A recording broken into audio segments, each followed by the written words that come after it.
14th, right? We realized as the virus got worse and worse and things kept changing on the ground that our actions really weren't long lasting, right? And by the end of the night on second Saturday, we realized that restaurants probably were going to be closing. And our two options were going to be, our option one was for the to-go food model,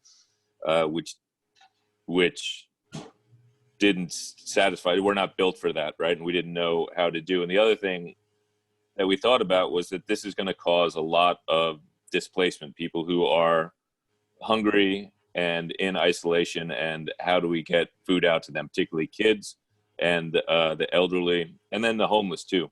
So with Clay Nutting, who's on here, and Brad Checky and a bunch of other chefs, we started talking about Sacramento Family Meal and what that might look like. Doing is creating dinner to go, a bag that feeds 4, and making 100 of them a day. So we're feeding 400 people. Today will be guests 1601 through 2000, and then distributing throughout the community. So it fits into coronavirus because of diffuse production, right? 2 or 3 people at a time are making the food. Distribution comes in, we stand back, they pick up the bags, and away they go. That's helping. And then it goes out into the neighborhoods. So CV Circle, Grant High, Dixie Ann neighborhood. And then every day we've been going to Nuestro Santa Guadalupe Sanctuary over on Southside Park, because it pisses me off that folks who are undocumented aren't eligible for unemployment and have been instructed not to ask for other public assistance like SNAP, FMLA, or disabilities that they could use to help their families, because it will prevent them potentially in a future day of getting citizenship.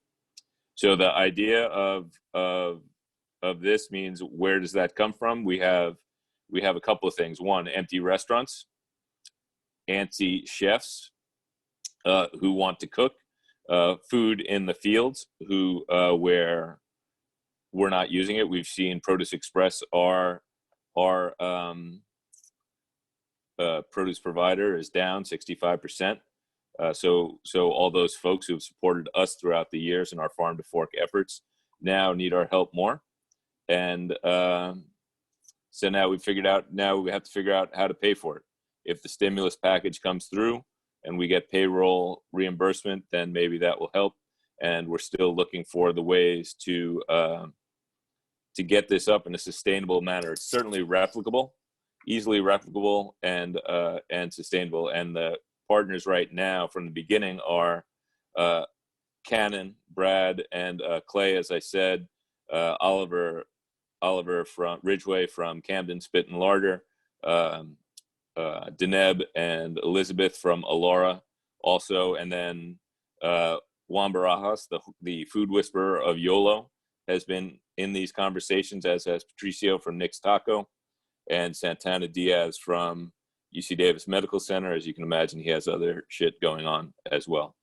But the great thing about this for us, that Clay and Brad and I have talked a lot about, is that this is super replicable, so that we know that you can bring in 4 people, make bags that feed 4, and people will come pick them up right away, and you can distribute them in a timely fashion, so it's safe and healthy. And you can look on medium.com at Clay Nutting, thank you, for a better description than I can give here on whatever this thing is.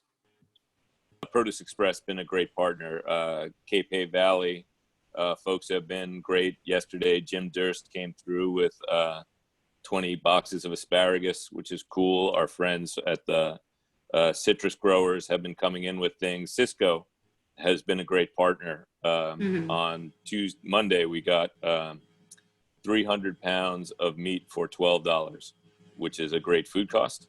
And so I'd like to just say again, in a public setting, to Ryan Tubbs, that hell has frozen over, because Mulvaney's B&L has now purchased produce from Cisco.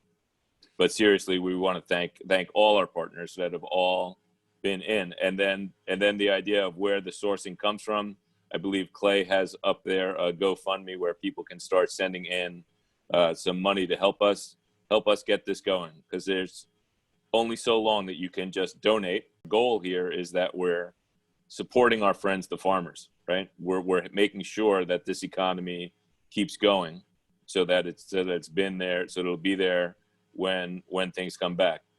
Yeah. And then in terms of other supporters, I just have to say that County Board of Supervisors, Mayor Steinberg's office has been tremendous, and folks at the Capitol have been really active as well. And we've seen, maybe for the first time, that that the body politic has really responded and paid attention to the restaurant world. Right, we are 12% of the workforce, and this is a good time. We are really appreciative of all the public outpouring from not only Sacramento but coast to coast of people supporting the restaurant world.